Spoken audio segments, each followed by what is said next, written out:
Okay, so this is my presentation. IMAPS protocol, it stands for Internet Message Access. Protocol secure. It's used to allow users to access their email securely from a mail server.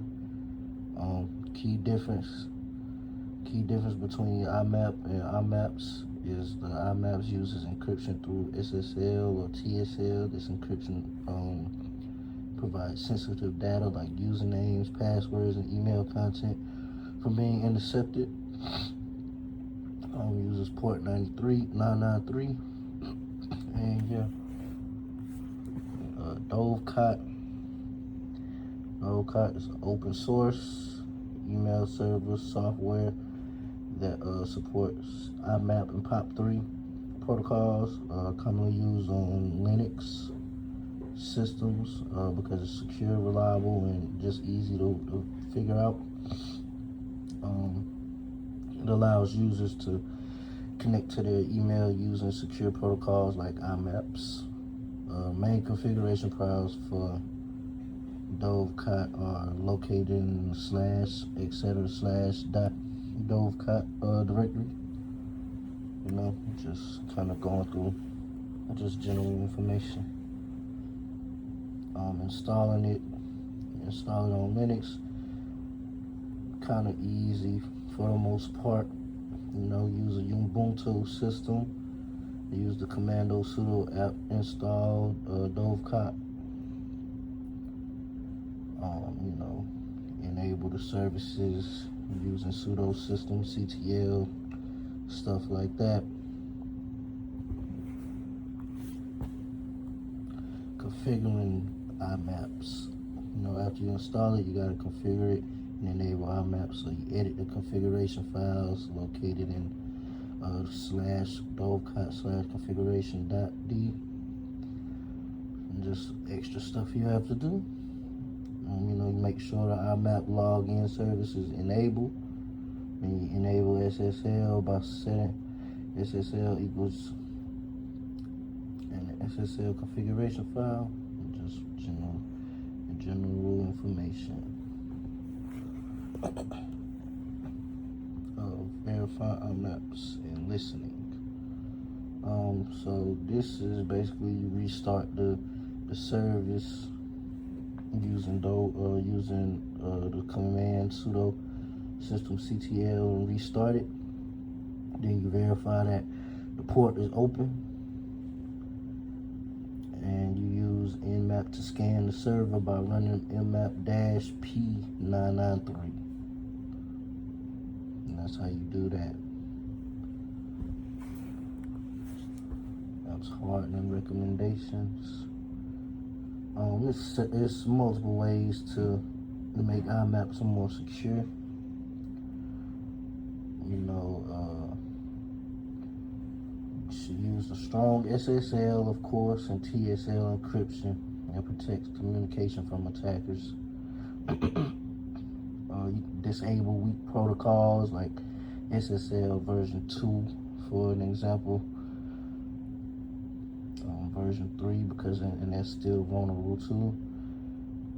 Restrict access using firewall rules with limits which systems can connect. Fourth, of course, use a strong password. That's pretty simple. And then also you should enable logging and monitoring to detect suspicious activities.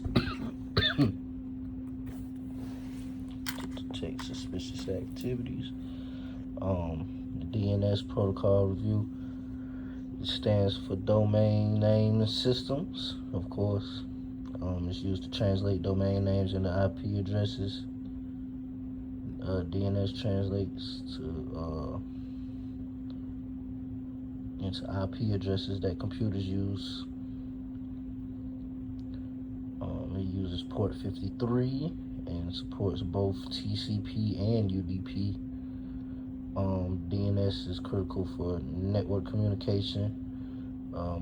Without it, users need to remember IP addresses instead of domain names. That's something.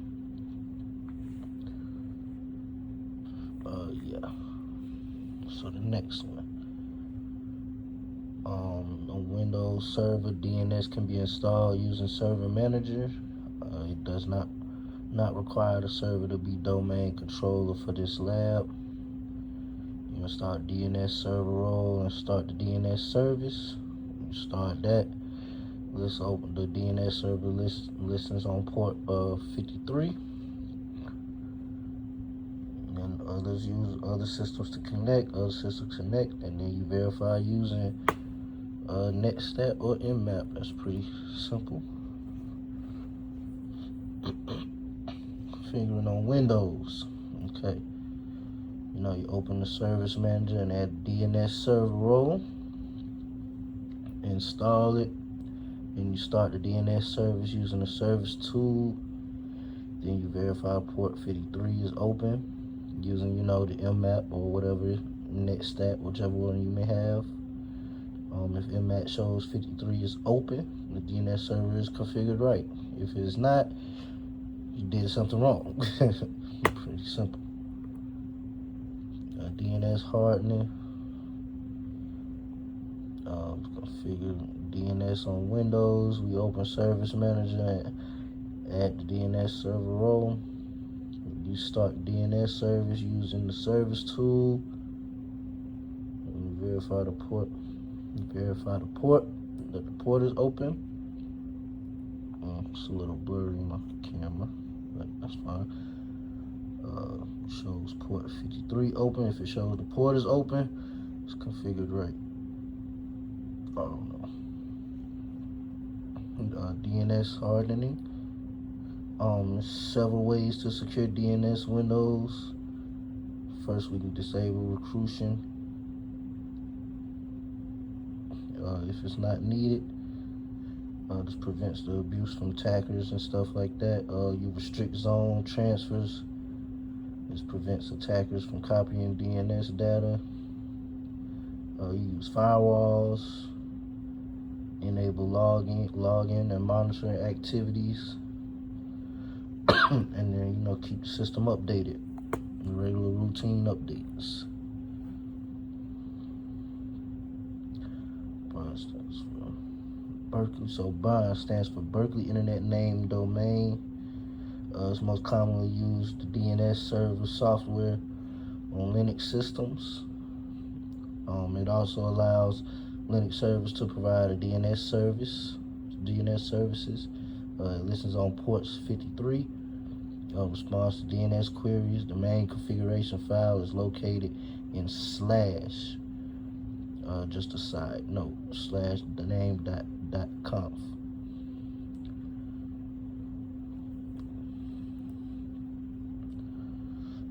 Installing BIND.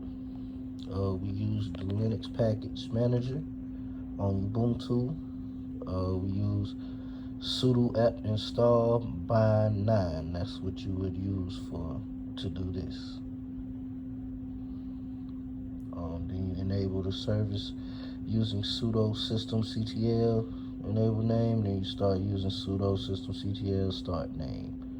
It runs on port 53, just for side notes.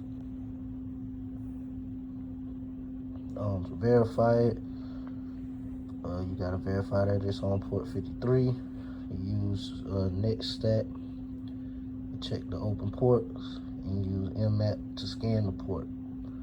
And pretty much it. Self-explanatory.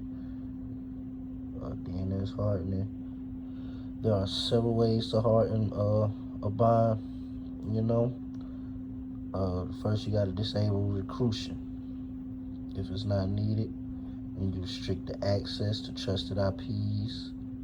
Disable zone transfers to prevent data leaks. Run BIND as non-root user for better security. Then you enable login to monitor activity.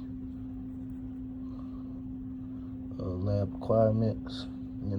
It's pretty much wraps it all up. IMAPs must listen on port 993 and DNS must listen to port 53. We use Dovecot on Linux to enable IMAPs. Use DNS server on Windows and BINDs on Linux enabled DNS. We verified systems using X, NetStat, and Nmap. Also applied hardening recommendations to improve security, and that's pretty much was it.